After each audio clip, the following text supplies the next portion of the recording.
ससुराल वालों,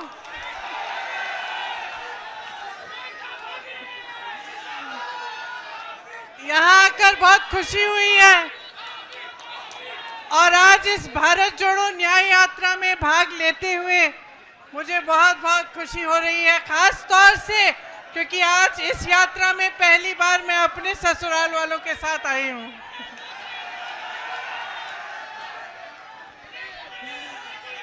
तो आपको याद होगा, बोलूं, आपको याद होगा मैं 2 साल पहले यहाँ आई थी, याद है? बड़ी मीटिंग हुई थी, बोलने दो भाई। आपको याद होगा 22 में मैं यहाँ आई थी, मीटिंग हुई थी बड़ी। अरे भैया बात सुनने दो, सुनने दो। और रोड शो भी हुआ था। मैं आपसे पूछना चाहती हूँ कि तब से आज तक कुछ बदला है? उस समय चुनाव था विधानसभा का, आपने भाजपा को जिताया, योगी जी को जिताया, 2 साल और उनको मौका मिला है।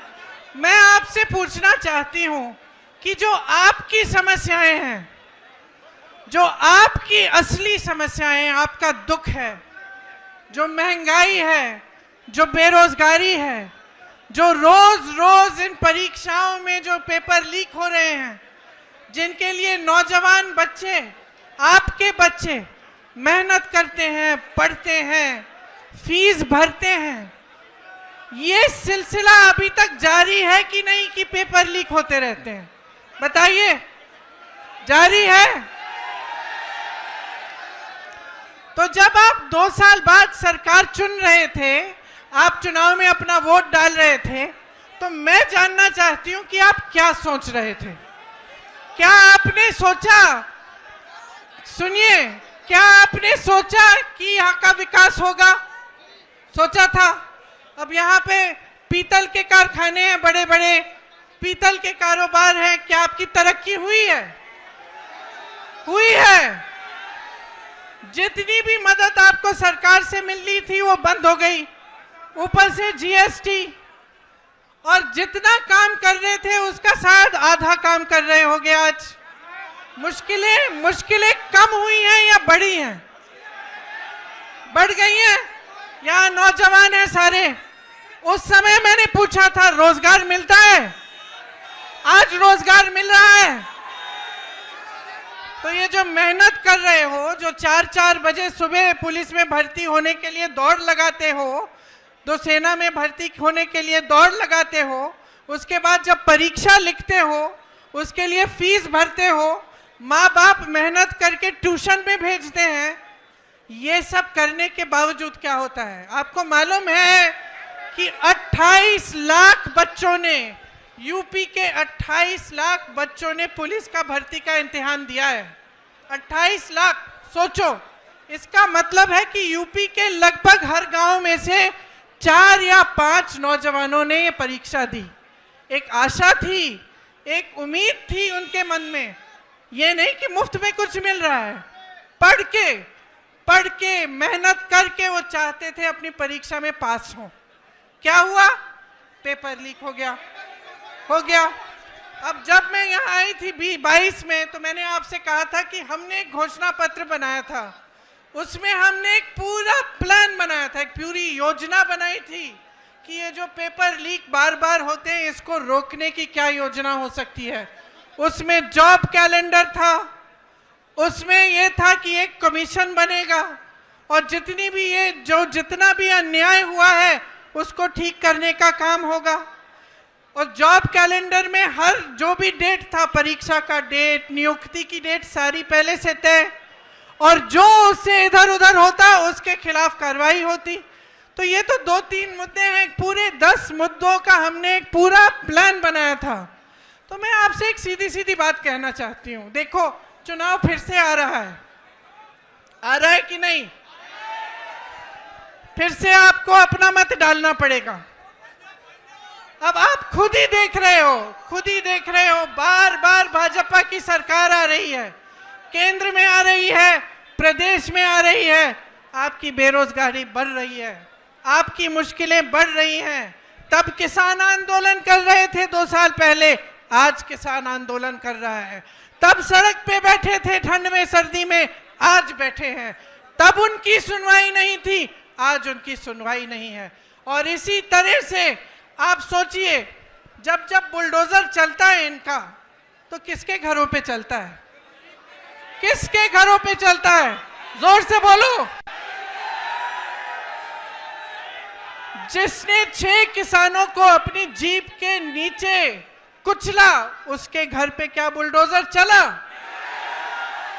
जिसने महिलाओं के साथ अत्याचार किया, उसके घर पे बुलडोजर चला?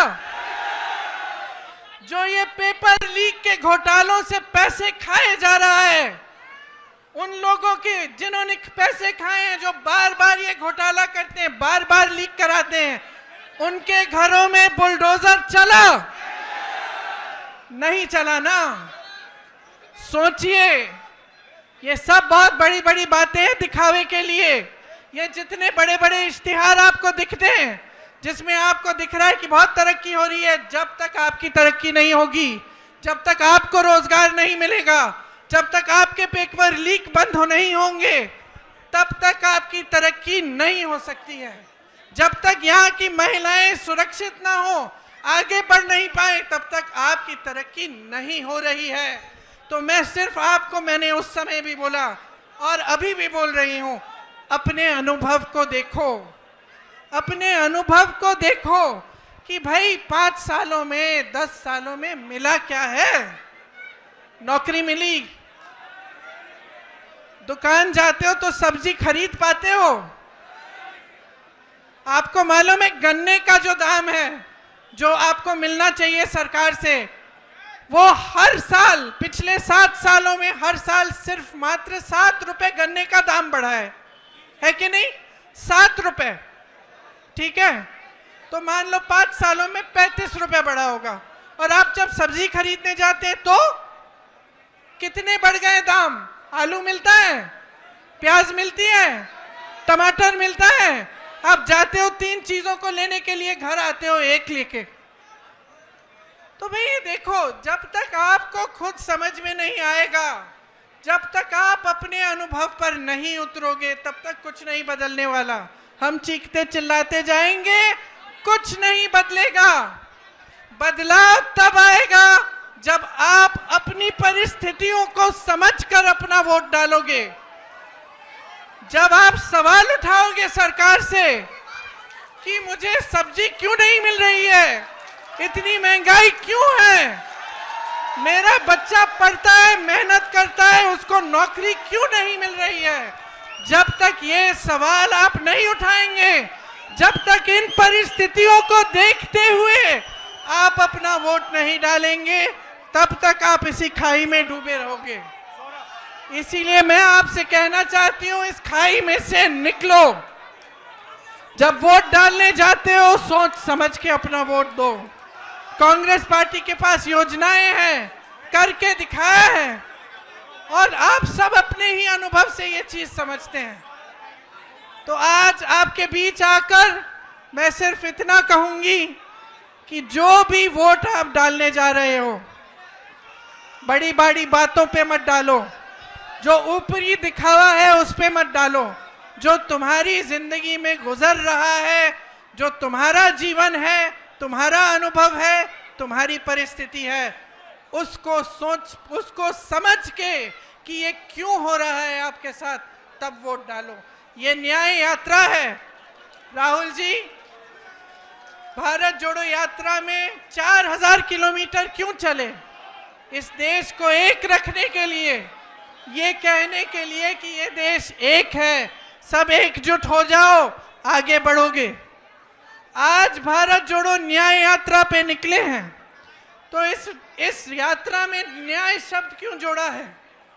न्याय शब्द इसलिए जोड़ा है क्योंकि आज यहाँ के नौजवानों के साथ, देश के नौजवानों के साथ अन्याय हो रहा है। आज देश की महिलाओं के साथ अन्याय हो रहा है। आप मेहनत करते हैं, आपके पेपर लीक होते हैं। आप मेहनत करते हैं, आपको नौकरी नहीं मिलती, रोजगार नहीं मिलता। आप मेहनत करते हैं, महंगाई का सामना करते हैं, किसानों का जो बकाया होता है वो नहीं मिलता, किसानों के कर्ज माफ नहीं होते, बड़े बड़े उद्योगपतियों के होते हैं। तो देखिए, मैं फिर से आग्रह करूंगी, आज आप इस यात्रा में जुड़ने आए हैं तो हमें देखने नहीं आए हैं, अपनी परिस्थिति को समझने आए हैं। और ये समझने आए हैं कि जब तक आप बदलाव नहीं लाओगे तब तक आपकी परिस्थिति बदलने वाली नहीं। न्याय का हक मिलने तक। सब्सक्राइब करें हमारा चैनल RTI News 24 और बेल आइकन दबाना ना भूलें, जिससे हर खबर आप तक पहुंचा सके हम सबसे पहले।